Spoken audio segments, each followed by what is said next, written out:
Hey, it's Stacie Duffy here, your Denver Metro Real Estate Resource with your Denver housing market update. So it is July 6th when I'm filming this, and I wanted to show y'all the numbers because we are in the market shift. This is a very, very typical seasonal shift in our market.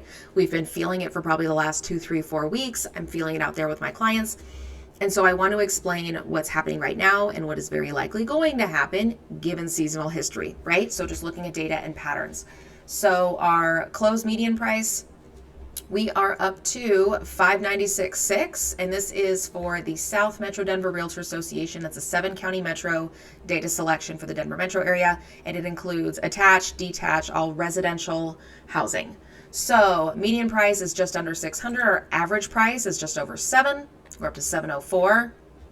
And I like this data set because it doesn't include Boulder. It doesn't include a lot of other metros or a lot of other counties that don't really reflect a lot of the metro market for Denver area. So, but you can see our prices have come back up. The big thing is that I want to show y'all is, yes, last fall was brutal. We all know that, right? As far as the market adjustment and how quickly it adjusted, how quickly it fell. But you can see we have a pretty good track record of, okay, we're gonna, as I always say in all my videos, we're gonna peak in May, June, and we're going to bottom out in December, January, okay? So you can see we've recovered almost all of that fall seasonal loss between the rates going up and everything else. We're almost back up to where we were last April, March, April. And that's really, really good, actually. That's a lot of market recovery. And that's what, when I have people asking, hey, is the market going to crash? Is it going to shift? I'm like, okay, guys, we went from 3% rates to 7% rates. We had COVID in the last 2 years, and we had a major job market losses. We had major population losses with everything happening since 2019. And look at what we've done since 2019. So unless the world frickin' falls apart and burns, which, knock on wood, God knows that could happen tomorrow. But I don't see a slowdown. We still have a housing inventory shortage. We'll talk about supply here in a minute. We still have demand. People still need a place to live. Even, yeah, the demand is not what it was when the rates were 3 or 4%. But if you're paying to live somewhere, people get tired of paying rent, right? They want to invest in themselves. So I don't see this majorly adjusting anytime soon. I don't think we'll have the market appreciation that we did through 2020, 2021, 2022. I don't think that is going to be our new normal. It shouldn't be. That was crazy for everybody. I think it's going to be more reflective of a typical seasonal gradual increase, kind of like we had 2016, 17, 18, 19. I'll back this up a little bit so y'all can see a little bit more on the patterns here. But just to give you some context, I think we're going to have that more slow, consistent, gradual appreciation. Sorry, I'm backwards on the camera, I guess. And not have this rapid spikes and valleys. So I think we'll be a little bit more gradual. But you can see very seasonal, very cyclical. Our prices max out in May and June. That is what is going to happen right here. We have our June closings. I don't think our July prices are going to be much higher. I think they'll kind of cap out just because a lot of our buyer demand kind of tapers out at the end of May. And so these June contracts tend to be a little bit more negotiated. And so you'll see our prices usually top out in June for May buyers. So our June buyers usually get a little bit better buy. We'll get a little bit up either flat or a slight decrease for July prices. And that's kind of what I'm seeing in the market right now. My buyers are seeing a little bit longer days on market. So let's check that. So you can see just ticked up a bit in June. July is going to shoot up a little bit more. And that's minus 2021 and 2022.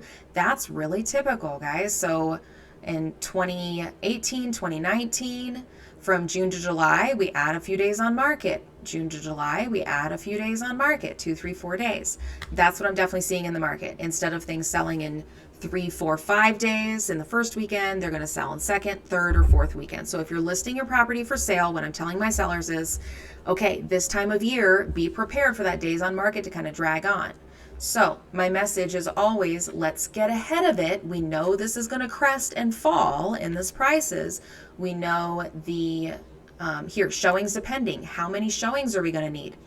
And I know this is really, I'm going to do a rolling 3-month on this just to give y'all a little bit more smooth picture of the seasonality. But we know that those properties, and the last 2 years are crapshoot, hard to refer to, but we know those showings are going to start to increase because the buyers are going to have more choices. So they're going to look at more properties before they offer on something because they're not worried about it flying off the shelf.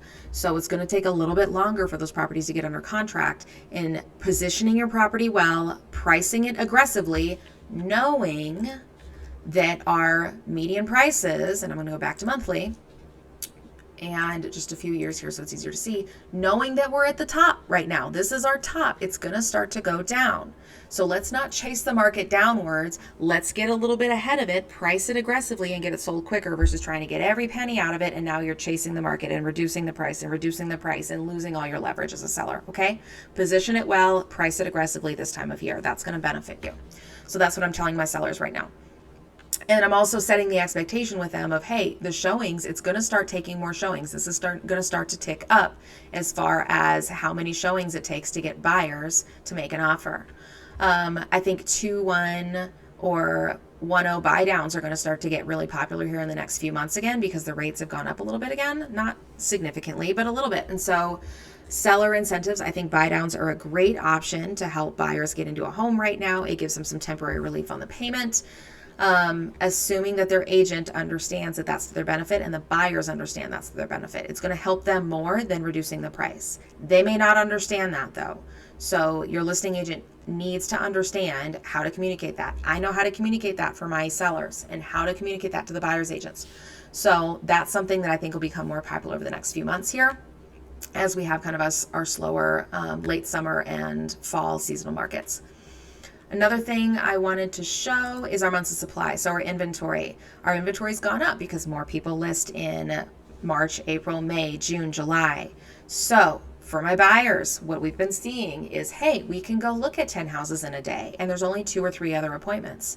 Not even on each house, maybe 2 or 3 other people looking all together. So they have some options. That means we're going to have some good inventory that's kind of hanging around for the sellers that didn't realize they need to get ahead of it and get their property on in May, or maybe the timing didn't work for them. And so right now you have some really nice competitive condition properties. A lot of them are vacant. And for my buyers, that's good news, right? More opportunities. And then that inventory is going to start to taper off towards the end of the year as less people list, right? Less people are going to list September, October, November, December.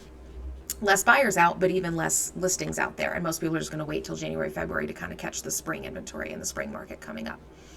So overall, I know this is a really quick one for y'all. Days in MLS, like I said, that one's going to creep up. Our prices are going to start to taper and level off and go down a little bit for the fall. Doesn't mean it's not a good time to sell because the buyers that are out there are serious buyers. They are people that need to move. They are people that want to buy. They are people that are willing to pay 6 or 7% to purchase a property. So if you want to entice those buyers, good condition, competitively priced, offer buy downs if you want, okay? As far as incentivizing them. The buy downs will usually help most buyers better than reducing the price. And to a lot of the sellers, it's a wash on the net proceeds. If they're going to offer $15,000 credit or reduce the price by that much, it helps the buyer a lot more to do a buy down, assuming your agent can communicate the value there. So that's the heads up for my sellers. We're doing primo repairs, making sure the property's in tip-top shape, staging it well, and pricing it aggressively. For my buyers, it is understanding you have some good inventory here for probably the next couple of months. The inventory choices are going to start to taper off. So if you're really picky and you want leverage, now is a good time to go shop, assuming your budget can accommodate that with the rates. For the buyers that just want to get into something, but they're a little bit more budget minded, I think fall's a really good time. So coming here into, end of July, August, September, October, because maybe they're not as picky on the property. They're going to have a little bit more leverage because there's less buyers out shopping likely that time of year, and they don't have to compete as much. So your lower down payment buyers, your down payment assistance programs, somebody that just, they don't have cash for appraisal gap coverage. That stuff, I'm not really seeing a lot of the bidding wars and stuff right now, unless the property is chef's kiss. So if it's that cream puff, it's still going to be pretty aggressive. But other than that, there's options out there. So definitely, if you're looking to sell or looking to buy here in the Denver metro area, you want somebody that understands the market, understands the trends and the timing, understands what's likely coming in the next 2, 3, 4 months. give me a call. I have my contact information down below. I would love the opportunity for an interview. I geek out on this stuff and I always want to use it to my client's advantage. So anyway, thanks so much for the time. If this was helpful or you got a nugget out of it, please hit the like button down below. I greatly appreciate it. And subscribe to the channel if you want more videos like this. Thanks and have a good one.